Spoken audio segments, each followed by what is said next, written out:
Okay, wonderful. We're going to go ahead and get started, everyone. All right, well, thank you for being here. I'm really excited to share with you the content that we've prepared for you. So we're going to be talking about building a GenAI race tracker using Confluent Cloud and AWS Bedrock. Now, due to the length of the title already, we couldn't include the fact that we're also going to be using OpenAI and MongoDB. So when we get to that part, I'm excited to show how all four of those play together. But for now, let's go ahead and jump into this agenda here. So this is our roadmap for today, for the next hour at least. We're going to be talking about what the current approaches are to GenAI, and along the way, as we know, things have really become more about agentic AI. So we're going to talk about agents, what it takes to be able to make those successful and get those into production. We're also going to be talking about how data streaming plays a part in the whole narrative and story of generative AI and agents. And then we're going to introduce you to Confluent Intelligence. So with that, and then the next part following after that, and I think this is what kind of makes this session special, we're going to have, it's not an official hands-on workshop, but you're going to have the opportunity to follow along with the demo that I show you. So we'll provide a couple of accounts so that you can actually go through the content alongside with me as I go through the demo, if you want to do that. All right, and then after the demo, we're going to tie things up with some best practices, assign you some homework, and we'll be well on our way, all right? So with that, we're going to go ahead and start with our common introduction, which is generative AI today. Now, we're starting to see that many enterprises are adopting generative AI, and of course, more specifically, agentic AI. And we can see that, and it's corroborated by this number here, which is 33% of enterprises and their applications will include agentic AI in some form or fashion. Now, this adoption and level of integration is going to drive 15% of automation in our day-to-day tasks. Now, while that doesn't seem like a large number up front, let's put it into perspective in our own personal lives in work. Imagine if you had 15% more bandwidth or 15% more time or 15% more headcounts with which to work. Or if we want to take an out-of-an-office example, think about runners or powerlifters. What if somebody could run 15% faster or lift 15% more? So with that kind of framing, hopefully we can be excited for that 15% that is coming our way. All right, here's another number, and this one's a pretty bold one. 80% of customer service issues resolved without human interaction. And this is all before the end of the decade. So just this past week, I actually had to call in to report a lost credit card. I went onto the website. I found the line that said, report a lost or stolen credit card. Here's the phone number. And right beside that phone number, under it, it said, available 24/7. And look, listen, I appreciate the commitment to customer service, but this was 11 p.m. on a Wednesday. I actually felt kind of bad adding a data point pointing to the fact, yeah, we probably should have somebody manning the phones at the most odd hours of the day. And so with that, this is going to be the last statistic we'll share, which drives home this point. Agentic AI is going to bring 30% savings in operational costs before the end of the decade, again. And so that's not just in customer service. This is also in any other use case, horizontal, vertical, diagonal, et cetera. Okay, so it's fun to daydream about the future, what it's going to be like, all of the benefits. But today, we are tasked with laying down the foundation so that we can even make that future possible. Now, as many organizations are starting to do that, they're running into a very known problem, or a problem that we're all going to come to know very quickly, which is LLMs cannot deliver their full value without the proper context. I'm sure you all have been to plenty of sessions, the keynote, drilling home this point. And so we can just take a quick look at this example. Here we're interacting with a customer service agent that is part of a major airline. So in order to be useful, this agent has to be prompted properly because it doesn't know who I am.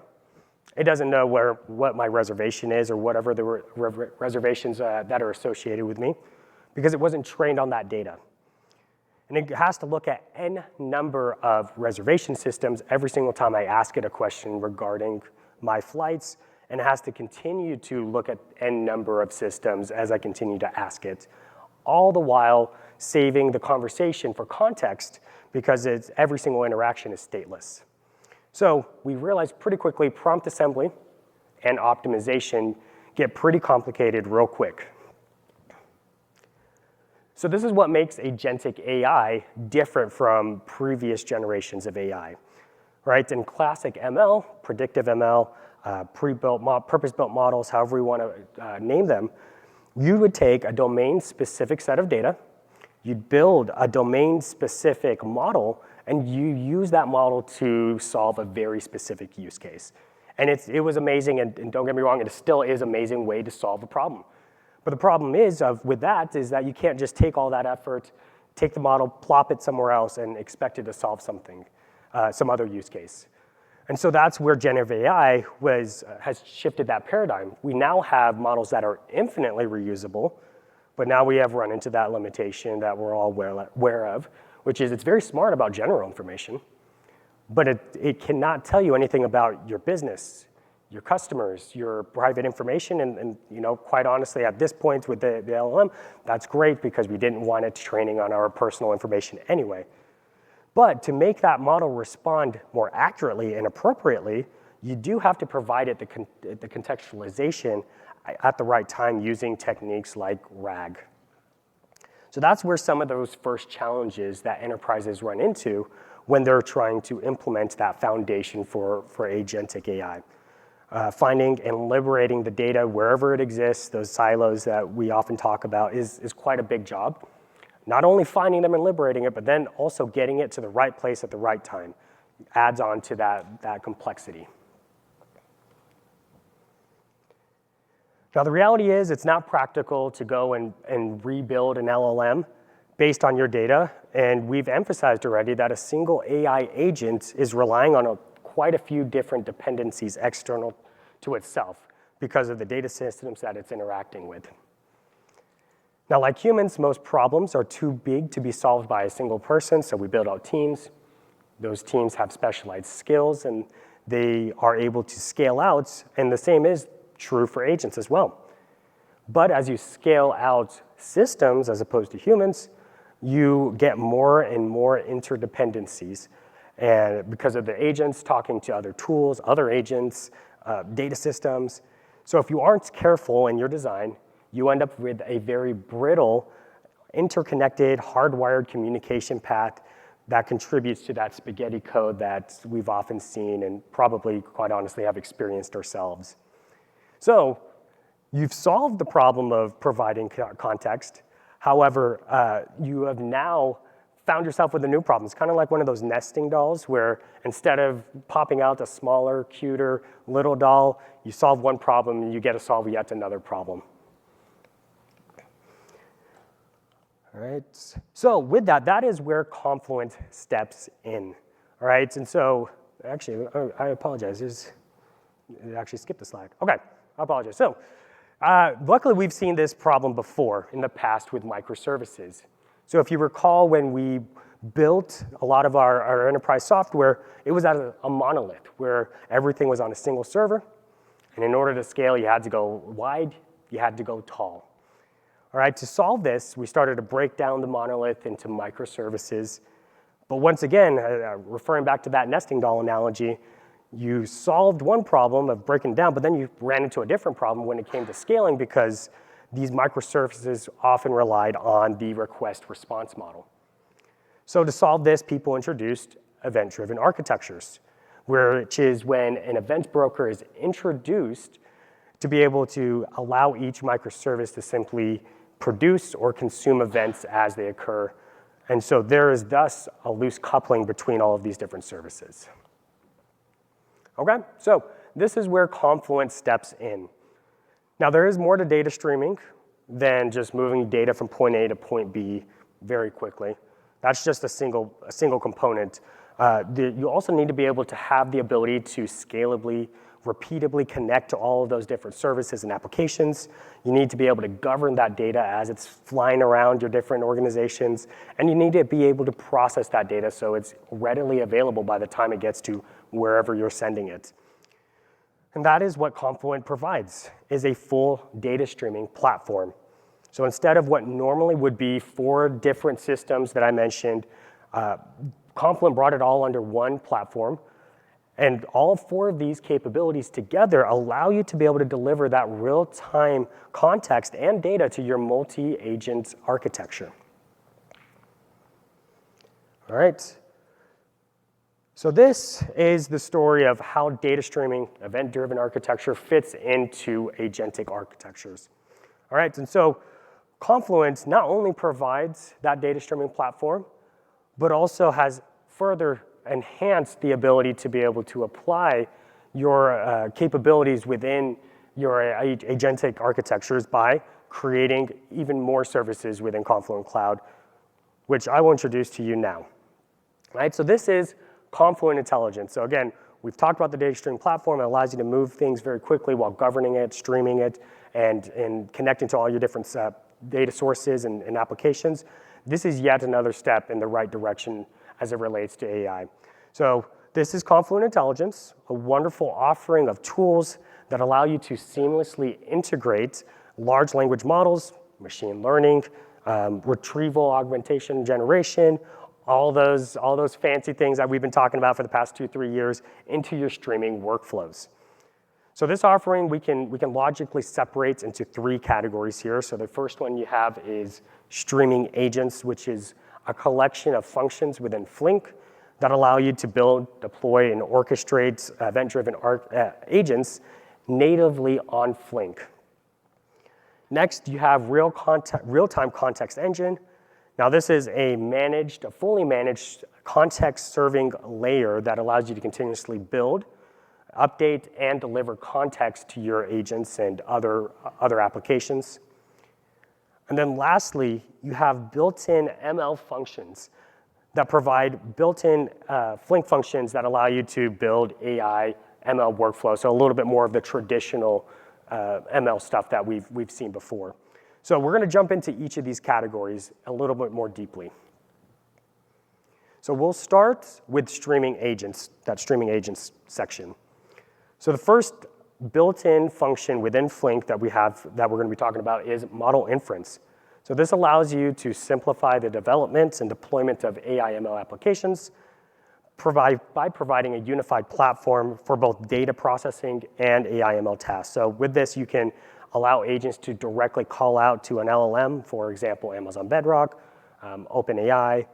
You can also seamlessly coordinate data processing and AI workflows to improve efficiency and reduce the operational complexity that often exists when putting those 2 things together. And because all of this is based on Kafka and Flink, AI decision-making allows us to be able to leverage that fresh contextual context to support the patterns that we've been talking about up to this point. Now, one of the things that I really like pointing out on this slide, my favorite part about this slide is that the stuff that you don't see, right? It's all of the middleware that you normally would have had to build in order to get these systems communicating with one another. So think about this. Each time you would have a new use case, you'd have to think about writing up let's just say Python application, JavaScript application, decide what the underlying compute is. You'd have to deploy via a CI/CD pipeline onto that compute, and then you would have to manage both the code and the infrastructure, all for a single use case. And then multiply that by however many use cases an organization has today, and then also any of the future applications or use cases that they would have. So you can see all of that I've just described is condensed into, and this is maybe a little bit of an oversimplification, but really does still convey the idea that all of that can be reduced to a few SQL queries within Flink. All right, we've mentioned it before. Most LLMs aren't trained on our data, but they can still incorporate private data by retrieving it from a vector database. And so with this way, we're able to use Confluent's built-in embedding feature that allows us to create those embeddings. So we're not quite retrieving it yet. I got a little ahead of myself, if I'm being honest. But we are going to be creating those embeddings that can then be inserted into a vector database like Mongo, OpenSearch, or Elastic. And so you can call a variety of those embedding models, whether it's Amazon Bedrock Titan, whether it's OpenAI's embedding model. We can generate all of those and instantly sync it into MongoDB. And as soon as they're created, they'll be persisted wherever you send them, right? So again, not shown here is all of the middleware you would typically have to build in order to even have that. Normally, that's just a separate microservice. Right here, we can see the microservices consist of a couple of queries. All right, tool calling in Flink allows agents to invoke tools in real time. So we, again, have simplified how we define a tool. We already tell it, hey, this is what you have available to you.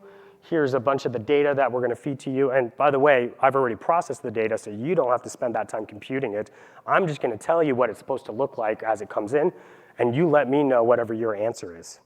So that contextual tool invocation natively in Flink is defined in an MCP server or as a UDF leveraged context from live and enriched events for more accurate agent responses. All right? This is where I was getting excited about, which is talking about what good would embeddings be if we didn't retrieve them. So we've talked about the fact that you can create those embeddings in Flink. Well, let's go ahead and take a look at what it would look like to retrieve them. Here you're able to create a reference to an external table. It doesn't necessarily have to be a vector database, but in this case, we're giving a little bit more heavy emphasis just given the nature of this talk. It could be RDS, it could be any type of data set. And what that allows us to do is be able to join, for example, a Kafka stream with an external table. Or in this case, perform a vector search for a quick external table lookup. Alongside and probably in one single motion, we can also apply AI functionality with the ML functions that we're going to be talking about in Flink. And then we have MCP tooling and access to other frameworks and libraries like LangChain via UDFs. Okay, so that was that first pillar that we were talking about. That was streaming agents and the overall offering of Confluent Intelligence.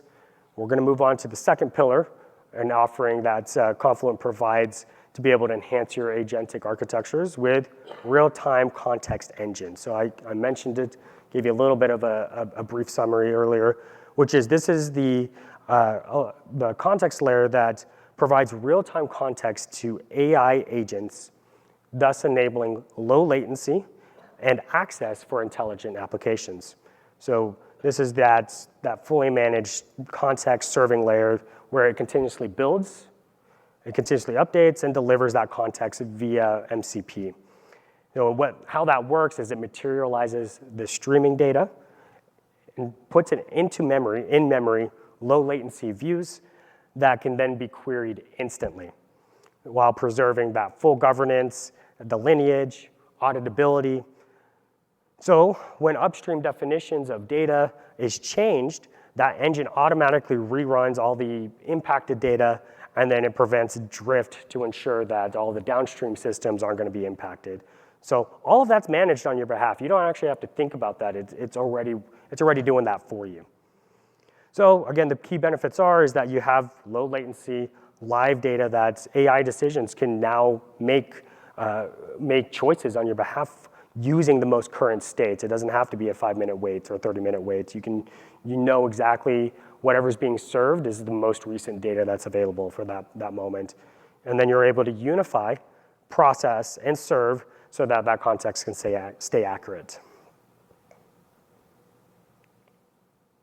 All right, so for those who are interested, I will say real-time context engine is in early access. So if you're interested in a capability like that, please do scan the QR code. Even if you may not be in this exact moment, this would still be a good slide to take a picture of so that you can refer back to it and request that access.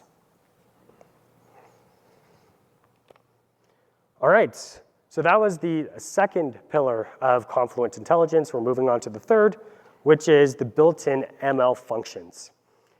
Now, these are easy buttons for forecasting. A lot of the more what we classically think of ML, right? So it provides time series forecasting, it provides anomaly detection, and these are in the form of SQL functions. And so for streaming data, that means that it allows you to be able to derive those real-time insights. And these functions are built on algorithms like ARIMA, optimized for real-time processing so that they can deliver the accurate forecast and reliable anomaly detections that y'all can come to rely on for your use cases. So common use cases include operational monitoring, so making sure that system failures or performance are detected as soon as possible, and we can minimize downtime. Predicting trends or irregular spending habits for financial data. Monitoring sensor data for predictive maintenance. I know that's a very, very common one. And then forecasting demand for retail. We just had a few holiday sales this past week. This would be a very, very common use case to use this with. Okay, so with this, we are going to go ahead and start on the workshop or the demo. I don't want to call it a workshop because I don't want you to make you feel like you have to go through it. But that being said, you do have a couple of options that I think make this session very unique. So you have option one, sit back, relax, watch the demo, totally valid, right? We'll do the tour bus thing where we pause the demo every once in a while, talk along the way, have an explanation of what's going on, and then we'll keep on moving. Now, for those who are interested in getting hands-on, you can pull out your laptops. We have a few AWS Workshop Studio accounts that you can use, so you don't have to use your own AWS accounts. I will say you will have to sign up for Confluent Cloud, so you have to bring that account, or if you already have it. But otherwise, if you do complete the workshop as the follow-along demo, and you show me after the session, you show me at the booth, I have a hat for you. Confluent actually has sponsored one of the F1 cars, the V-Carb cars. And so as a homage to that, we have a few hats that we'll be able to give to those who do end up following along this demo. All right, so completely your choice. So with that, here is the GitHub repo that we're going to be spending a majority of our time in today. All right, so if you want to take a quick scan of that, take a picture of it. It's also a great resource as a kind of getting started or quick starts repository, a great way to be able to have a reference architecture fully built out so that you can follow along data paths or connections or anything like that. So I'll leave this up here for a couple of seconds until I see some phones lower. Now, if we do have any questions, we do have a helper walking around that you can raise your hand and he'll be able to help you out. Don't feel like if you can't get it done during this session that it's game over. These accounts will be up for at least a couple more hours after the session. You can continue to tinker, experiment, explore, and then come visit us at the booth and say, hey, look, I did this. Where's my hat? And so with that, don't feel like you have to get it done right away. All right, so before we jump into the actual demo itself, I'm just going to throw this architecture up here so we know what's going on. So we have two sides. You have your laptop, which is it's going to host the application for our race tracker, and then you have Confluent Cloud, which is allowing us to do the event-driven architecture that we mentioned. All right, so what we're going to do here is on that left-hand side, we have a backend. It's going to be producing race data. So there's going to be 8 racers.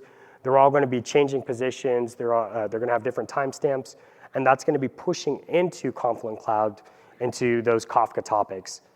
Now, as they arrive into those Kafka topics, Flink is going to pick up the fact that there's a new event, and it's going to process that event. And that processing is going to be calling out to Amazon Bedrock, a little bit of concatenation, maybe dropping a couple columns because we don't think that it's relevant for the LLM to be able to produce.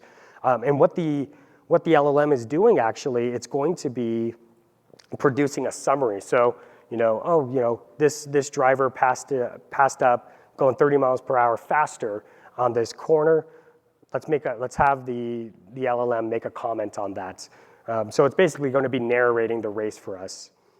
All right, and so as that comes back, it's gonna drop into a different topic there, F1 commentary, and then it's gonna be consumed by our application so that we can see that on our front end. All right, so pretty simple architecture that we're gonna work with here. All right, so for those who do want to follow along, again, not obligatory, but this is how you would do so. You're going to go ahead and navigate to this Workshop Studio endpoints that they use to vend out AWS accounts. You're going to hit Get Started and then put in this access code. All right, if you're interested in following along, take a picture of this so that you don't lose the code. That is going to allow you to be able to retrieve that. And it says limited numbers. Seeing how many we have here, we actually probably have plenty for those. So don't feel like you have to race to it. There's going to be plenty of accounts for the number of people we have here today. All right. Just waiting for a couple of phones to go down. All right. Here we go. So as those that are following along, again, you'll have to sign up for Confluent Cloud. You can just go ahead and do that. It's very easy. Just try Confluent Cloud. You can Google that, and it'll come up with the offer. The nice thing is as you sign in, there's already $400 being put into your accounts when you sign up, so you don't have to worry about using your own credits or any of your own spend. All right, so for our race tracker, the first thing we're going to do is actually hop into Confluent Cloud and create API keys. These are Confluent Cloud API keys. So we can do that by hitting the hamburger on the right-hand side. We're going to hit Create API Key. And you're going to see a handful of API key types. You're going to hit Cloud Resource Management. It's very important that you select the right one because this is the only type that's going to allow the script that we later run to be able to create environments, clusters. And so make sure that you click the proper API key type. All right, so now for those that are worried, don't worry, these keys are long gone, so that's, this demo environment is not even up anymore, so you don't have to worry about that. All right. Once you have the Confluent Cloud API keys created, we're going to go ahead and hop over to the terminal. And you can see here we have done the git clone of the repo. And once that has been done, we're going to hop into the actual repo itself. And then we're going to cd into the admin directory. All right, now we're going to copy the YAML example, and then we're going to edit it. And this is where we're going to input our Confluent Cloud API keys. All right, Vim, Nano, whatever your flavor is, as long as we're getting that in there. Now you're going to see these options on the bottom. I'd encourage you not to touch them because we already have everything set. This is for those who, for whatever reason, have to use US East 2 or something like that. Today we're going to be hanging out in US East 1. So we're going to leave those as all as commented out. Okay? Now once we've done that, we're going to go back to the main directory here. And we're going to have to update the executable to be executable, or setup script. And then we're going to run that script. Now the nice thing is we spent quite a bit of time, not so that you didn't have to go pip install everything, npm install, all that. And so it's doing everything for both the front and the back end. And on top of that, what we'll see later on here pretty soon, it's also going to set up all of your Confluent Cloud resources, so you don't have to go and click through probably about 5 minutes of setting things up. And so once this is done, you're going to be able to see the Flink compute pool, you're going to see the environment, you're going to see the Kafka cluster, all already set up for you, named properly, so you don't even have to worry about a configuration error. All right, you see here at the bottom, it's going to prompt you. So good news is it's not just going to deploy on you without you asking or without it asking. So we do have to hit yes. And again, you can see it creating the environment. You see it creating that cluster. And then it's creating that Flink compute pool, which is essentially the application where we're going to, all those queries that you saw during the previous slides, that's where we're going to be inputting those queries. All right, setting up our roles, setting up our schema registry, updating any of these environment variables for us to be able to make sure that we're pointing in the right direction.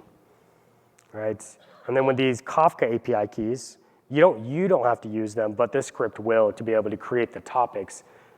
So, for example, the F1 commentary or the F1 raw data. So it's the tracking data.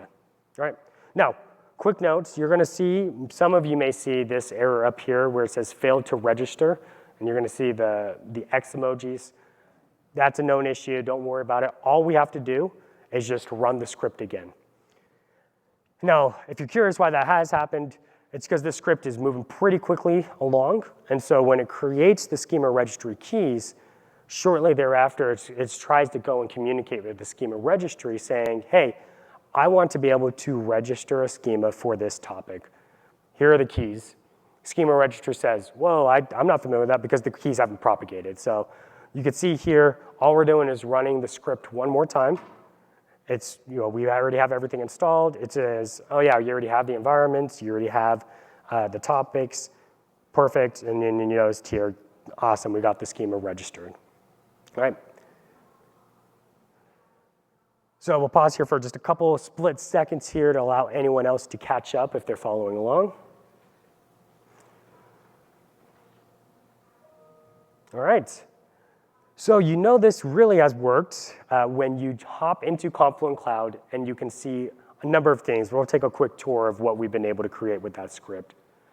So the first thing is we see our environment, F1 leaderboard environment, or ENV. Within that environment, we have a cluster that we'll click into. And within that Kafka cluster, we see the topics that we're going to be using for this demo. All right, there's nothing in it quite yet, but that's expected. We're going to fill that up here pretty soon. It's got the API keys. All right, and then we're going to show you the Flink compute pool, just again, a little bit of a tour. This is the application within Confluent Cloud that's going to allow you to be able to manipulate the data, query it, transform it, make a call out to Amazon Bedrock. This is where all of that is going to happen now. All right, so while we're here, we're going to go ahead and start playing around with Flink. We're going to set up all of the different queries so that when data starts flowing through, we're going to be able to transform it, call it out to Bedrock, and store it in Kafka for the time being. Now, something I will note, if you're going through this top right-hand side is pointing the Flink compute pool to the right environment and to the right Kafka cluster. If you do not set this, you're going to say, hey, please find this topic, this F1 commentary topic, put some data in there. And Flink is going to say, I have no idea what you're talking about. And the reason is because we didn't point it to the right catalog and database. And so catalog is just an environment, database is a Kafka cluster. All right? Now, next thing we're going to do, we're going to start setting everything up. First step, we're going to say, Flink, I want to be able to communicate with Amazon Bedrock. Here's the endpoints. I know it's looking a little small. You can see already that we've included the Claude 3.5 Sonnet endpoints. And we'll talk about cross-region inference later, but you can see this is what we're going to be using to generate those. Again, these keys are long gone. Don't have to worry about anything here. So we're going to run that. And what this does is it establishes a connection between Confluent Cloud and Amazon Bedrock so that when we need to make a call out to it, it already knows, cool, I know what endpoint we're talking to, and I have the credentials to do so. All right, next thing, we're going to create a model. Now, this is a little bit misleading. We're not creating an actual LLM.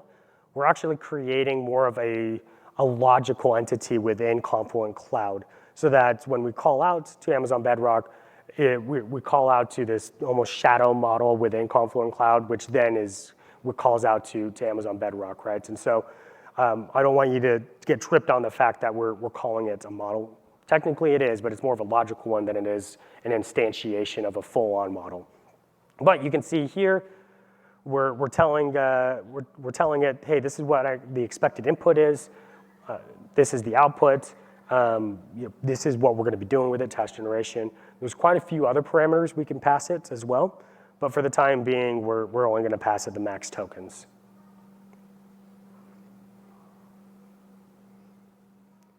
All right.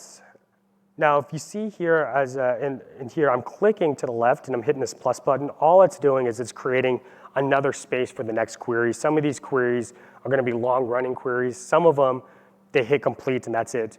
You could just copy and paste over, but I like to see this sequence, kind of like in Jupyter Notebooks. I like to see the sequence of commands that I run, just so I can go through and when I'm debugging. All right. Next, we're going to create a table. So this is another topic. This is a new topic. So under the hood, a table in Flink is a topic. So that's where the data is being stored. We're defining what that schema is. And so this is what the expected data looks like once it comes back from Amazon Bedrock. And then to cap off this particular part of the pipeline, we're going to run this insert statement. And you can see here, I'm going to allow it to get to a running state first before I pause this. 3, 2, 1. It might take a little bit.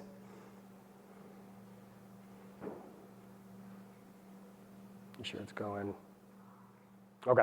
Well, OK, perfect. Right when I want to keep going. All right. Well, let's take a look at this statement real quick. Right. So if we're looking, I don't know which screen to point at here. Right here, this inserts. So we're inserting into F1 commentary. And you can see here on this right under the select, we're already doing some data processing. And this is real time. So we're doing some concatenations. We're adding a timestamp. We're doing a case statement where we're saying, hey, if the position is numerically at number 1, let's go ahead and make that a text of highlights, or if it's position, a different kind of position. If it's less than that, then it's going to be, warning. Else it's just going to be info, right? And then we're sending that to, and it looks like a jumble of text, but I'll show you that this has meaning. We're sending that to the commentary generator. So if you look back up to the model that we created, we named it F1 commentary generator. And so this is where we're calling out to the model, and we're saying, hey, here is all of the data that we're going to use to generate the summary. And then you can see the prompt here, generate exciting F1 commentary. Please keep it under 80 characters. And then when you give me the results, throw it in as a commentary. And then you can just see up here, we're renaming that commentary as message so we can more easily find it later down the road. One quick note, you'll notice down here that the statement status is running, and it's got that green check mark, as opposed to completed. So when you're working with Flink statements, some of them are going to be, you run it, it's done. This is not one of those statements. This is one that you want to keep on running, because what's happening is each time a new event comes in, it's going to experience this exact process. It's going to experience the transformation, all up here in the select. It's going to be sent out to Amazon Bedrock, to that model, and then it's going to come back with the commentary. Right? So you don't want that to happen just one time. You don't want one event to come in and then the rest of the 5 don't get processed because it stops running. So you expect a statement like this, an insert, to be running constantly. So you could think of this little box right here as essentially a microservices. This is a stream processing application, all condensed into a SQL statement. Again, not shown here is all of the work you would have had to do if you wanted to do this with vanilla Python, with whatever infrastructure that you wanted, which, don't get me wrong, there's a time and place to do that. But if you're looking to be quite nimble, you want to keep things a little bit more simplified within one single platform, this allows you to be able to do that, given that there were no limitations with your use cases or specific needs of your use case, right? OK, so we'll keep on moving on. That is that SQL statement. Now, as we go and navigate what's going to happen next, we're going to go look at the actual topic within the Kafka cluster. You're going to notice there's nothing in there yet. That's totally OK. Again, we haven't started up those applications. But we do like to be able to see, because sometimes we run a command and it's like, yeah, I know that I technically created something, but it's nice to be able to visually see it with our own eyes. And so this is what we're doing now. We see the F1 commentary, take a look inside. Nothing yet, but when it does come in, I know exactly what it's going to look like. All right? So we are now ready to be able to set this up, to get the data flowing. We've set up our pipeline. This is, if you ever played solitaire and you drop in that last card and it gives you that cool animation, this is essentially that moment. So We're going to go ahead and create a couple of tabs in the terminal because we need to spin up both the front end and the back end. So the first thing we're doing here, we open up a new terminal tab. We're still within our repo directory, but we're going to navigate to that back end directory. And we're just going to start our virtual environment and then say, hey, let's start up Python main.py.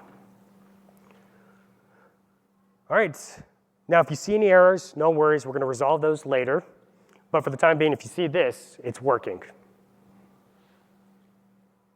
All right, so that was the back end. Let's start up the front end application. We're going to do the same thing, but just for the front end. Open up a new terminal tab, navigate to the front end, and we're going to run that npm dev run or run dev. And then once that's done, we can see the local host endpoints where we can see that front end application. So copy that. And this is what the application looks like. So the way this is going to work when you get into this application is to start the race, all you do is select your racer. So for now, I think with this one, we're just going to go with Lando for now. And it's going to start the race. So what's happening in the back end? It's producing the race data. So we can see here, all the race positions down to every second. And we already see our first comments that came back from the LLM. So that it's pretty quick, right? Sometimes, in fact, I'm going to tell you right now, it's so quick that our front end isn't necessarily able to keep up. And so this is just due to latency, localhost kind of stuff. But we can still confirm by heading over to Confluent Cloud, and we can see that data streaming in pretty consistently with all that data. And this is not just the raw data. The topic we're looking at right now is the commentary data. So every 8 seconds or every second, 8 messages are being sent. Hey, this person is in place 1, this person is place 2, this person is place 3. Let's go ahead and make a comment on it. And you can see here that you can click into each message, and it's saying essentially what's happening. All right, so again, our front end isn't necessarily going to display that in real time, but when you do build an actual application, it will be able to consume it a lot better than my laptop can. Right? But the way around this is we can simply wait for this race to end. We got about 5 more seconds on this race. And then once it completes, that's going to allow the application to catch up with a little bit of the lag offset there. And you can already see part of it's running or populating in the front end. So when you get to this view, don't refresh. You're actually going to click go back to leaderboard.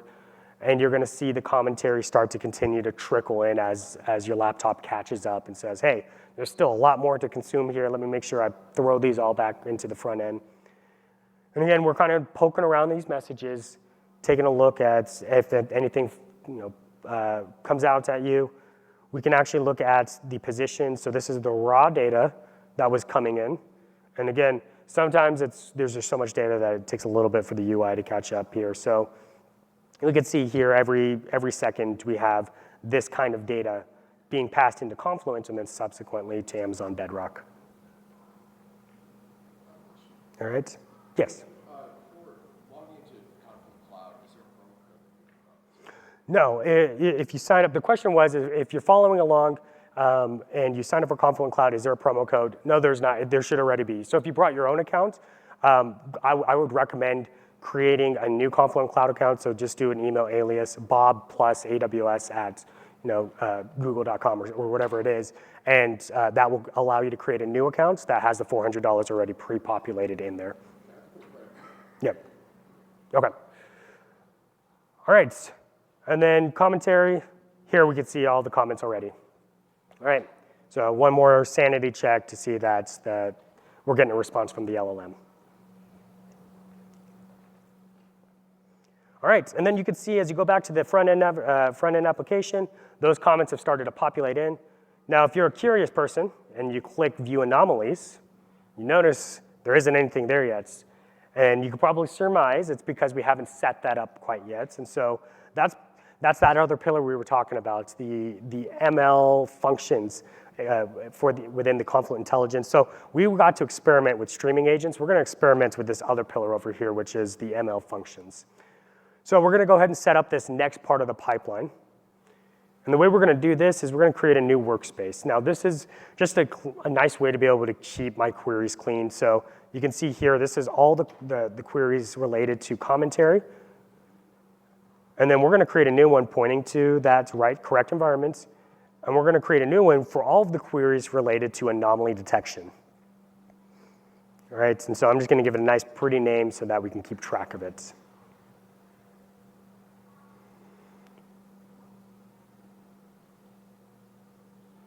Okay. Now, before we can do the anomaly detection, we need to set up quite a number of things here. So we're going to make sure that we're going to have to copy in this one here. So we're going to create a table. And what this is we don't want just to detect an anomaly and to just be lost to the ether. We want to save it somewhere. So we're saving it to a Kafka topic, which then can be consumed by our front-end application. So you can see here the expected schema. And then we're going to do this insert. So it looks kind of gnarly. I assure you, it's mostly a bunch of transformations. Again, if you recall, for this insert, this is a data streaming or data processing application, so we expect this to be running at all times. We could take a look at what's happening here. We're getting all of the data. We're transforming it. We're just getting the stuff that's relevant. Looks like we're packing in a JSON object, and then we're also going to, where is it? Right here. Detect anomalies here. So we're just getting the information set in a way so that the anomaly detection function knows what to do with it and it can produce a result for us. All right. So we're going to go ahead and we're going to need to restart our backend. You'll notice down earlier, it was looking for a specific topic. That topic didn't exist until just now because we created it. So all we have to do is just Control-C and restart the backend, and you're off to the races. That pipeline is now complete. So that was a very quick development of that particular part of the pipeline. All right, and so what we can do here is we can refresh, and we're going to go with a different. We're going to go with Carlos this time to start a new race. So with this, again, backend is going to start generating race data. Every second, there's going to be 8 new positions being sent out to Amazon Bedrock. It's going to start making commentary.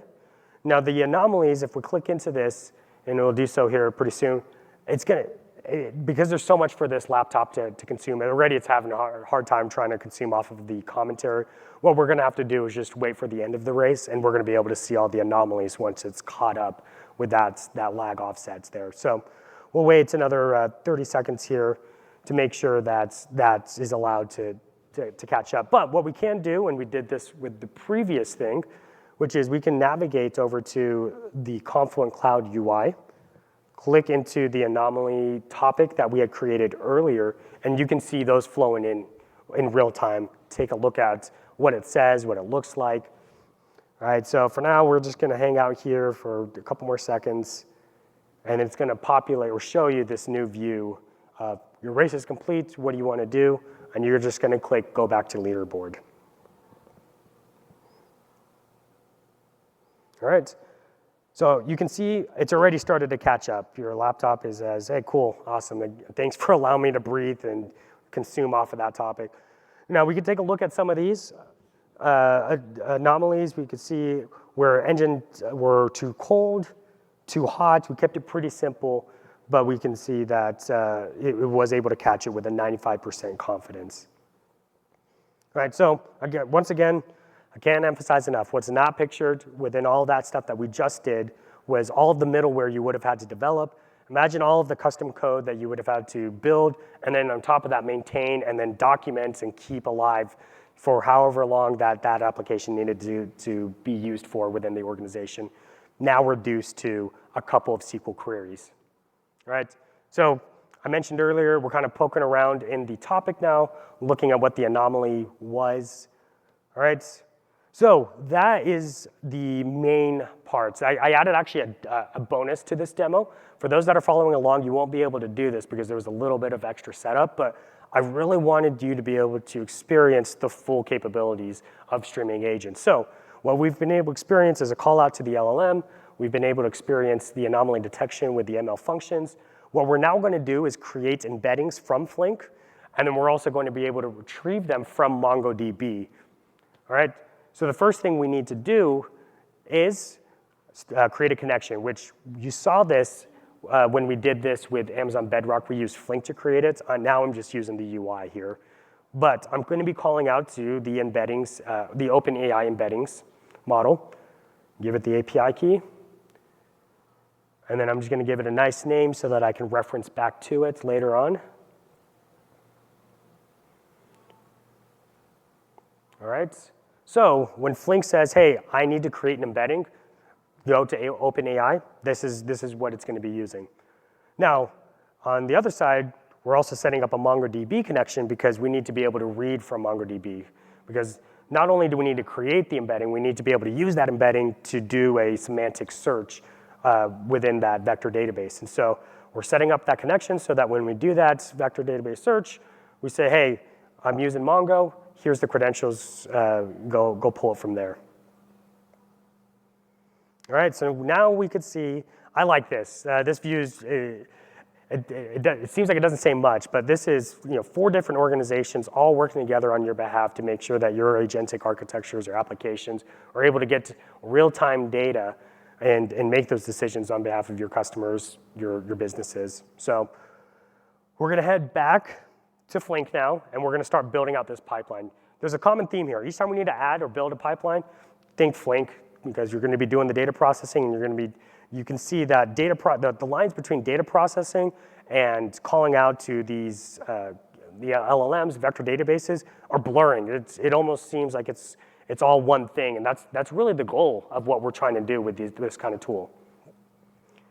So we're going to create one more topic. You can see the Mongo commentary, because once again, when we get the results from our vector database search, we don't want that just to be lost in the ether. We need to store it somewhere. We're going to bring it back into Kafka so that our application consumes from that topic, and we can read from it. All right. Again, don't get caught up on the fact that we're creating a model. We're not creating an instantiation or an actual standing up a model. This is more of that logical entity within Confluent, so that when we do call out to it, it knows where to go. All right. Now, we're creating one more topic called or actually I lied, there's going to be one more, but we're going to create a topic called commentary queries. This is where we're going to present a question. So think of a chatbot. This is just an easy way to demonstrate that. So when we ask, hey, give me commentary on Hamilton for the past 3 races, this is where that query is going to land. And then we're going to do one more query of, all right, well, now that I have my question, so I just gave you an example of give me commentary on Hamilton and his performance for the past 3 races, we're going to create a vector or embedding of that. And so we need to land that in a topic before we do a search in Mongo.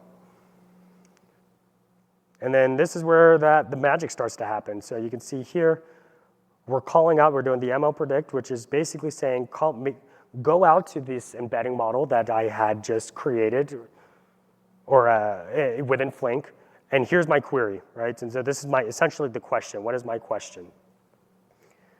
And again, one more time, we expect this to be a long-running insert statements or application, right?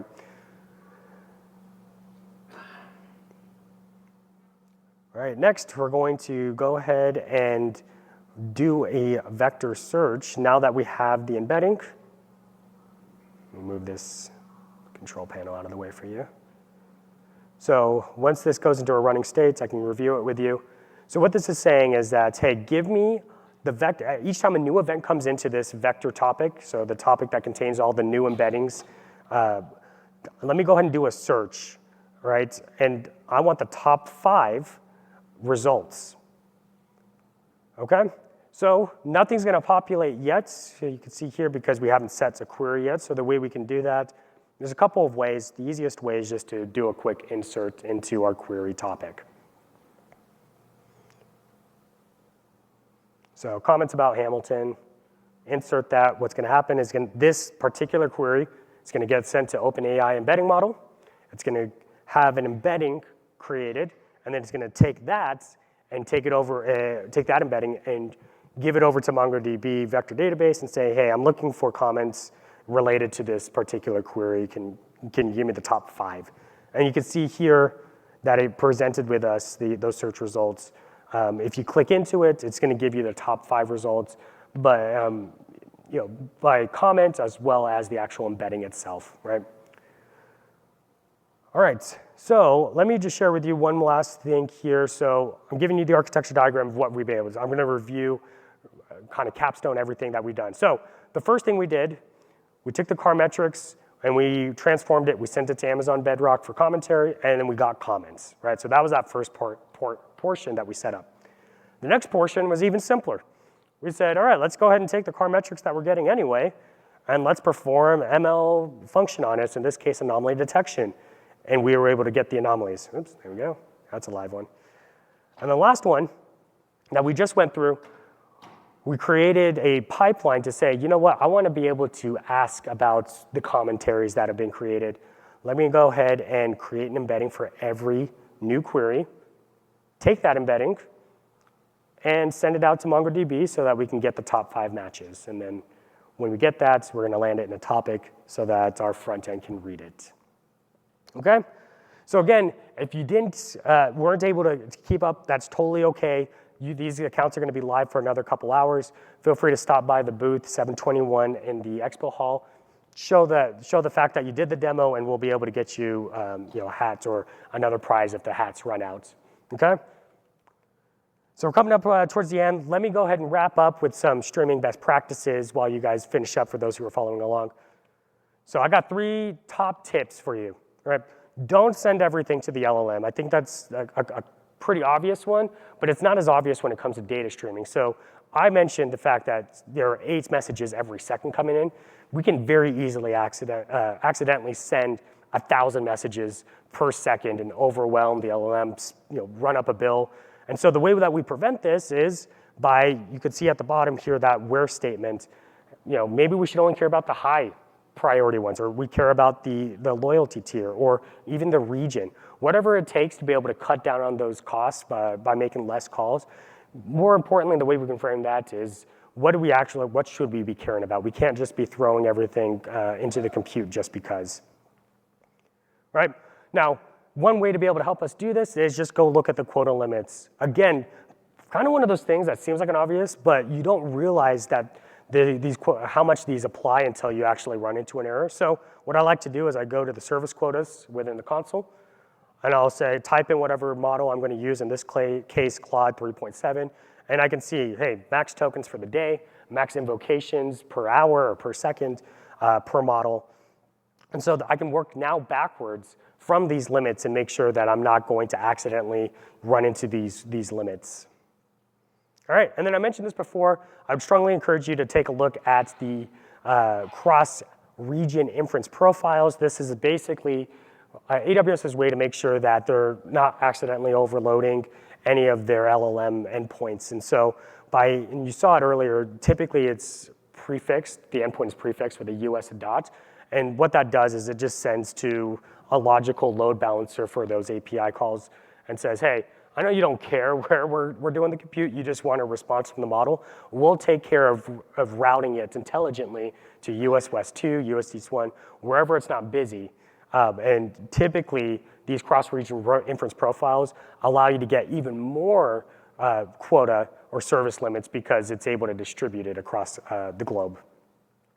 All right, so for the last minute, I'm gonna flash up a few resources for you to follow up with. First one is Confluent Marketplace. So this is a great way to be able to get started, discover, deploy, and even build streaming solutions. So all one place, $400 in credits. Please take a picture and sign up there. There's a code at the bottom, so that's what you're going to want to use. All right. If you enjoyed streaming agents and what you saw, all the fact that we didn't have to build a bunch of middleware, they were all just SQL statements in Flink, this is how you can get started. For those who didn't follow along, you can just go to confluent.io, get started, and then quick agent or quick start agents. All right, and then if you want to get hands-on, I got 2 more slides here. One is an even more in-depth workshop that you can join. Go ahead and take a picture. All right, and one more. And this one is Delta tables with AI agents. So this is our joins workshop with Confluent and Databricks. All right.